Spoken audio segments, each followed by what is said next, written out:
பிரியமானவர்களே, இந்த நாளில் உங்களை சந்திக்க நான் மிகுந்த மகிழ்ச்சி அடைகிறேன். விசேஷமாக நாளை தினத்தில் நடக்கிறதான ஞாயிற்றுக்கிழமை ஆராதனைக்கு உங்கள் யாவரையும் அன்புடன் அழைக்கிறேன். நாளை காலை சரியாக 6 o'clock, 8 o'clock, 10 o'clock மற்றும் ஈவினிங் 6 o'clock 4 ஆராதனை இருக்குது. விசேஷமாக நாளைக்கு ஈவினிங் ஃபேமிலி ஃபெலோஷிப்பாக இருக்கும். அதனால் குடும்ப காரியங்கள் அதை குறித்து நாம் நிறைய காரியங்களை பார்க்க போகிறோம். அதனால் நீங்கள் யாரெல்லாம் வர முடியுமோ காலையிலும் வாருங்கள். ஈவினிங் 6 மணி கூடுகையில் பங்கு பெறும்படியாக உங்கள் யாவரையும் அன்பாய் கேட்டுக்கொள்கிறேன். கர்த்தர் உங்களோடு கூட இருந்து வழி நடத்துவாராக. இந்த நாளிலே கர்த்தர் நமக்கு கொடுக்கிற வாக்குத்தத்தம் சங்கீத புஸ்தகம் 33வது சங்கீதம் 19வது வசனம். Psalms 33 verse 19. பஞ்சத்தில் அவர்கள் உயிரோடே காக்கவும் கர்த்தருடைய கண் அவர்கள் மேல் நோக்கமாக இருக்கிறது. பஞ்சத்தில் உங்களை உயிரோடு காக்கிறதுக்கு கர்த்தருடைய கண் யார் மேலே நோக்கமாக இருக்கிறதுனா, பஞ்சத்தில் இருக்கிற பிள்ளைகள் மேல் கர்த்தருடைய கண்கள் நோக்கமாக இருக்கிறது.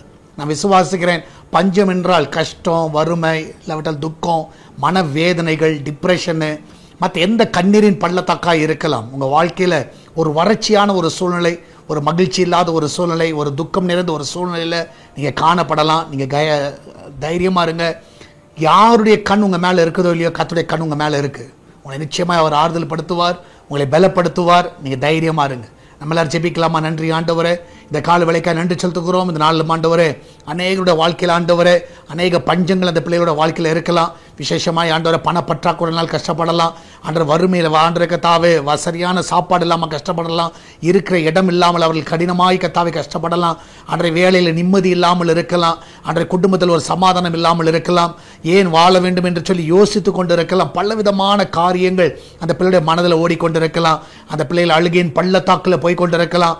இந்த நாளில் ஆண்டவரே, யாருடைய கண்கள் அல்ல, உம்முடைய கண்கள் எங்கள் மேல் நோக்கமாக இருப்பதாக.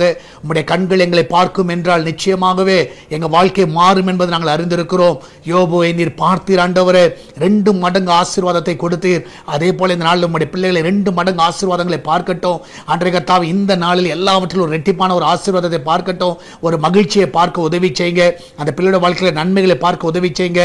வேலையில் இருக்கிற பிள்ளைகள், வீட்டில் இருக்கிற பிள்ளைகள், படிக்கிற பிள்ளைகள் எல்லாருடைய கர்த்தாவே துக்கங்களை மாற்றுங்க. அந்த பிள்ளைகள் மேல் இருக்கிற எல்லா கர்த்தாவே வாஞ்சைகளை நிறைவேற்றுங்கப்பா. வெளிநாட்டில் தங்கி இருக்கிற பிள்ளைகளை ஆசீர்வதிங்க. அந்த பிள்ளைகளை கர்த்தாவே கண்ணின் மணி போல பாதுகாத்துக் கொள்ளுங்க. செல்ல இருக்கிற விசா தடைகள் எல்லாம் கர்த்தாவே மறைந்து போகட்டும் அப்பா. எல்லா வீடுகளிலும் ஆகார குறைவில்லாமல் இருக்கட்டும். அப்பத்துக்கு தண்ணீருக்கும் எண்ணெய்க்கும் மாவுக்கும் ஒரு குறைவு இருக்கக்கூடாது. அந்த கிச்சன் பகுதியில் நல்ல பாதுகாப்பை கட்டளையிடுங்க. அந்த பிள்ளையோட வாழ்க்கையில் எல்லா நன்மைகளை காண செய்யுங்க. அன்றைய இந்த நாளில் சுகப்பிரசவத்துக்காய் போகிற பிள்ளை நல்ல சுகத்தோடு பிள்ளை பெற்றெடுக்கட்டும். எல்லா திருமண தடைகளை நீக்குங்க. கடன் பிரச்சனைகளை நீக்குங்க. குடும்ப சமாதான கேடுகளை நீக்குங்கப்பா. பிசினஸை ஆசீர்வதிங்க. அன்றைய எல்லா வருமானங்களை பெருக செய்யுங்க. இன்டர்வியூக்காய் காத்து கொண்டு இருக்கிற பிள்ளை நல்ல வேலை கிடைக்கட்டும். அன்றைய எல்லாருடைய குடும்பங்களில் சமாதான ஆளுகை செய்யட்டும். இந்த நாளில் தேவன் தாம் ஒவ்வொருவரையும் காத்து கொள்வீராக. விசேஷமாக எஸ்தர் திருச்சபையை ஆசீர்வதிங்கப்பா.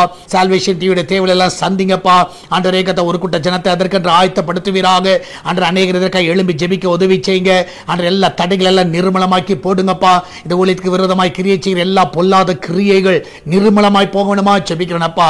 ஒவ்வொருவரை காத்துக்கொள்ளுங்க. ஒவ்வொரு வழி நடத்துங்க. ஒரு குறைவில்லாதபடி கத்த ஒவ்வொரு ஆசீர்வதிக்க வேணுமா ஜெபிக்கிறேனப்பா. இதனால் அவங்க போகும் வரும்பொழுது தேவனுடைய கரம் பாதுகாத்துக் கொள்ளட்டும். இதனால் பர்த்டே வெட்டிங் அனுசை கொண்டாடுங்க எல்லா பிள்ளைகளும் ஆசீர்வதிங்க. இந்த வருஷம் எல்லா நன்மையினால் அந்த பிள்ளைகள் திருப்தியாக்க வேணுமா ஜெபிக்கிறேன். காத்துக்கொள்ளுங்க, வழி நடத்துங்க. இயேசுவின் நாமத்தில் ஜெபிக்கிறோம். ஆமேன், ஆமேன். கர்த்தர் உங்களோடு கூட இருக்கிறார். தைரியமா இருங்க. நாளை தினத்தில் நடக்கிறதான இந்த ஞாயிற்றுக்கிழமை ஆராதனைக்கு உங்கள் யாவரும் அன்புடன் அழைக்கிறேன். எல்லாரும் பங்கு பெறுங்கள். கர்த்தர் உங்களை ஆசீர்வதிப்பாராக. God bless you.